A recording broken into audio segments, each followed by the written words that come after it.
Hello, my name is Namra Aruj and I am PGY2 Internal Medicine, Parkview Health, Fort Wayne, Indiana. The topic for today's poster presentation is Liver, Lungs, and a Little Chaos, a rare case of alveolar hemorrhage and cryoglobulinemic crossover.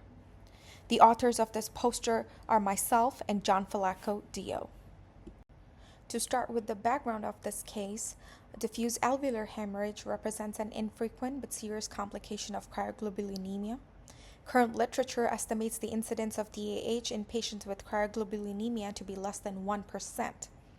Early recognition of DAH in the context of cryoglobulinemia is crucial, as timely initiation of treatment has been associated with improved patient outcomes.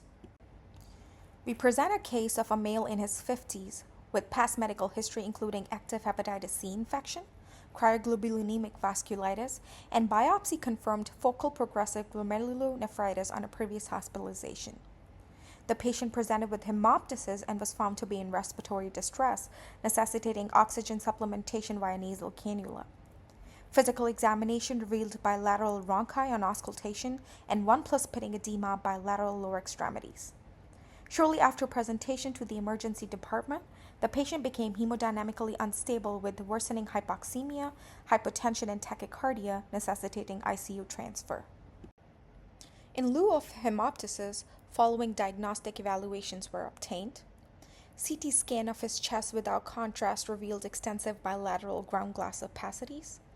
Following transfer to ICU, the patient was intubated for airway protection and a diagnostic bronchoscopy was performed.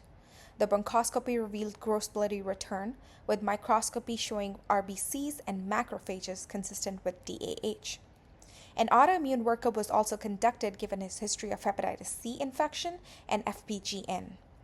The results revealed low levels of C3 and C4, elevated cryocrit, and positive PR3 or C-ANCA antibodies, and decreased level of IgG and IgM, thereby confirming a diagnosis of mixed cryoglobulinemia.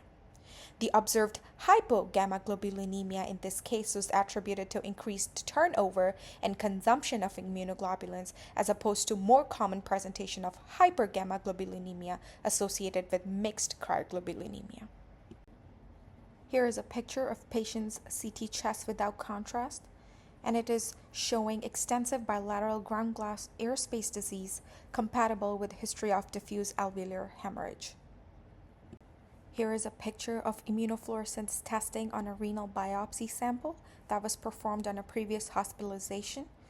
This immunofluorescence testing shows focal IgG deposits confirming the diagnosis of FPGN.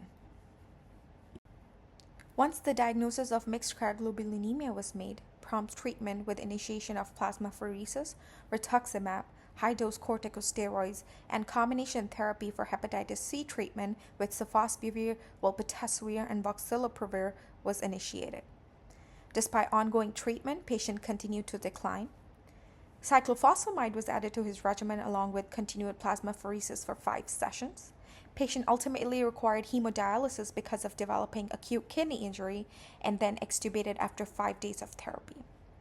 Patient discharged home on a tapering course of long-term steroid therapy, along with pneumocystis jirovecii prophylaxis, cyclophosphamide, rituximab, and combination hepatitis C treatment. After discharge, patient showed full recovery. Following are the learning objectives that we wanted to convey via this case. Cryoglobulinemias generally follow a gradual course, and distinguishing between various forms is crucial as it impacts treatment strategies. Acute progression with specific organ involvement is rare. However, clinically, patient may present with acute crossover syndromes, which can complicate the diagnosis. Prompt initiation of treatment, including plasmapheresis, immunosuppression, and addressing the underlying cause is critical. Early intervention can significantly affect disease progression and patient outcomes. And these are the references that were used for this case presentation. Thank you.